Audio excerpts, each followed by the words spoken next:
Hello friends, આજે આપણે આંબળામાંથી આંબળાનો પૂરેપૂરો ઉપયોગ કેવી રીતે કરવો અને તે પણ માત્ર થોડી જ કલાકોમાં, તો આપણે આગળ વિડીયોમાં જોશું. વિડીયો ગમે તો વિડીયોને લાઈક અને શેર કરજો અને નવા વિડીયો જોવા માટે આ ચેનલને સબસ્ક્રાઈબ કરજો. તો ચાલો બનાવીએ. આંબળા શિયાળામાં મળતા ફળ હોય છે અને એ આપણે સ્વાસ્થ્યને માટે ખૂબ જ જરૂરી છે. તો આંબળાને આખા વર્ષ માટે ખાવું ખૂબ જરૂરી છે. તો આખું વર્ષ આંબળા મળતા નથી હોતા, તો એને આપણે સ્ટોર કરીને રાખવા હોય તો કેવી રીતે રાખવા, અને એ પણ થોડા જ સમયમાં સ્ટોર થઈ જાય, માત્ર 6 થી 7 કલાકમાં આપણે સ્ટોર કરી શકીએ. તો એ કેવી રીતે કરી શકીએ એ આપણે જોશું. આ મેં 250 ગ્રામ આંબળા લીધા છે. આંબળા તમારે જુઓ પીળા હોય એવી રીતે લેવાના છે, એકદમ લીલા નથી લેવાના, એ તુરા હોય છે. અને હંમેશા મોટી સાઇઝના આંબળા મળે ત્યાં સુધી તમારે મોટી સાઇઝના આંબળા જ લેવાના છે, ડાઘાવાળા બહુ લેવાના નથી. જોકે ડાઘા તો આવતા જ હોય છે, પણ થોડા ઘણા ઓછા હોય એવા ડાઘાવાળા આપણે લેવાના છે. સારા જોઈને સારી ક્વોલિટીના આપણે આંબળા લેશું. હવે આ આંબળાને આપણે સારી રીતે ધોઈ લેવાના છે. તો એક વાસણમાં આપણે એમાં ટ્રાન્સફર કરી દઈશું અને એમાં પાણી રેડી અને આપણે એને આંબળાને સારી રીતે ધોઈ લેશું. આવી રીતે હાથથી એક આંબળો એવી રીતે બધા જ આંબળાને ધોઈ લેવાના છે. આવી રીતે એક બધા જ આંબળાને ધોઈ અને આવી રીતે કોટનના કપડામાં આપણે મૂકતા જવાના છે.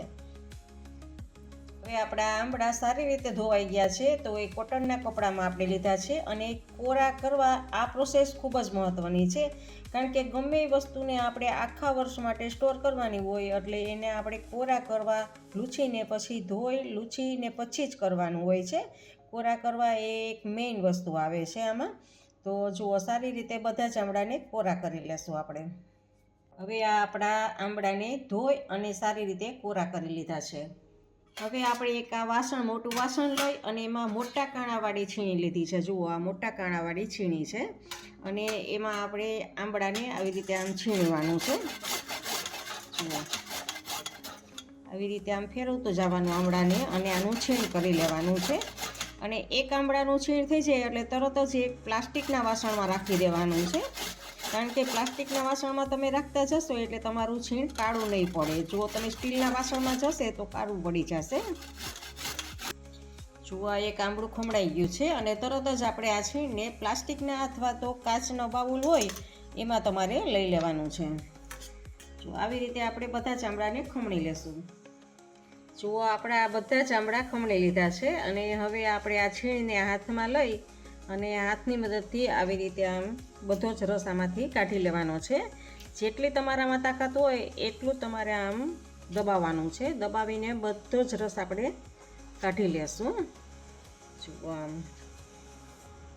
આમાંથી બધો જ રસ કાઢી લીધો છે. એવી રીતે આપણે આમ થોડું થોડું લઈ અને બધા જ છીણમાંથી રસ કાઢી લેશું. જુઓ,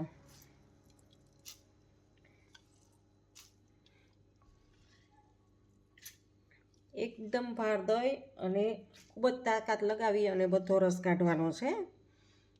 જુઓ, આમાંથી નીચેથી પણ સાવ આવી રીતે આમ બધું જ લઈ લેવાનું છે આપણે અને સાવ નીચોવી લેવાનું છે. અને જુઓ, આ એક પાણી અલગ થઈ ગયું છે અને આપણા છીણ અલગ થઈ ગયું છે. તો આમાં જરા પણ પાણીનો ભાગ હવે રહ્યો નથી. થોડો ઘણો બચ્યો હશે એ આપણે સુકાઈ જશે આમાં. હવે અહીંયા આપણે એક પ્લાસ્ટિક લીધું છે અને પ્લાસ્ટિક ઉપર આપણે આ જે છીણ છે પાણી કાઢેલું એને જુઓ આવી રીતે આમ પોળું એને સૂકવવાનું છે. આવી રીતે આમ હાથે આમ પોળું કરશું એટલે પાણીનો બધો જ ભાગ નીકળી ગયો છે તો ફટાફટ બધું પોળું થઈ જશે. અને આવી રીતે આને તડકામાં 5 થી 6 કલાક માટે સૂકવવાનું છે. 5 થી 6 કલાક સૂકવશો તડકામાં એટલે સાવ એકદમ સુકાઈ જશે. હવે આ પાણીને આપણે ફેંકવાનું નથી. આમાંથી પણ આપણે એક રેસીપી બનાવશું, એક શરબત બનાવવાનું છે આંબળાનું. તો એક આપણે પેન લેવાનું છે અને એમાં આને સારી રીતે રસને ગાળી લેવાનો છે, જેથી કરીને છીણનો ભાગ હોય એ બધો જ રહી જાય. અને આ છીણને પણ આમાં સારી રીતે દબાવીને રસ લઈ લેશું. હવે ગેસ ઉપર ચડાવ્યા પહેલાં જ આપણે જેટલો રસ હોય એ રસમાં મિક્સ થઈ જાય એટલી આપણે ખાંડ એડ કરવાની છે. જુઓ, એનું કોઈ માપ નથી કે જુઓ ખાંડ ડૂબે, પાણી ઉપર જરા પણ ના રહીએ આંબળાનું એટલું આપણે ખાંડ આમાં એડ કરશું.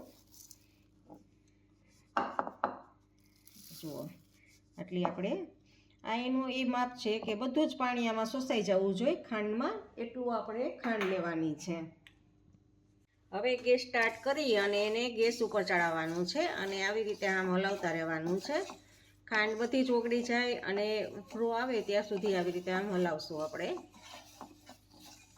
જો આપણો ઉભરો આવે છે તો હવે આપણે ગેસને સ્લો કરી દઈએ અને જો આવી રીતે આમ હલાવીએ. આને આપણે ચાસણી લેવાની છે, એક તારની ચાસણી થાય એવી રીતે લેવાની છે, પણ એ આપણે લીંબુનો રસ હજી નાખવાનો છે. એ નાખ્યા પછી આપણે ચાસણીને ચેક કરવાની છે. આમાં આપણે અડધી ચમચી ચાટ મસાલો એડ કરશું અને સ્વાદ પ્રમાણે આપણે આમાં નિમક એડ કરશું. નિમક આપણે સિંધાલું નિમક લીધું છે.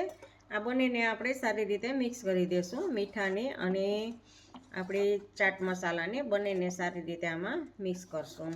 ગેસને હજી આપણે સ્લો જ રાખેલો છે. હવે આપણે એક મોટી ચમચી આપણે એમાં લીંબુનો રસ એડ કરશું. લીંબુનો રસ એડ કરવાથી તમારી શરબતની ચાસણી છે એ આખું રસ એવી ને એવી રહેશે અને જરા પણ જામવા નહીં દે તમારી ચાસણીને. અને હવે આપણે આવી રીતે આમ હલાવશું. ગેસને થોડોક મીડિયમ આપણે કરીએ. હવે આપણે ચાસણીને ચેક કરવાની છે. તો જુઓ, એક તારની ચાસણી લેવાની છે. જુઓ, એક તાર બની ગયો છે આપણે, તો આપણે ગેસને આપણે હવે ઓફ કરી દેવાનો છે. અને આપણું આ શરબત તૈયાર છે. આને ઠંડુ થાય પછી આપણે સર્વ કરવાનું છે અને કેવી રીતે સર્વ કરવું એ પણ હું તમને બતાવીશ.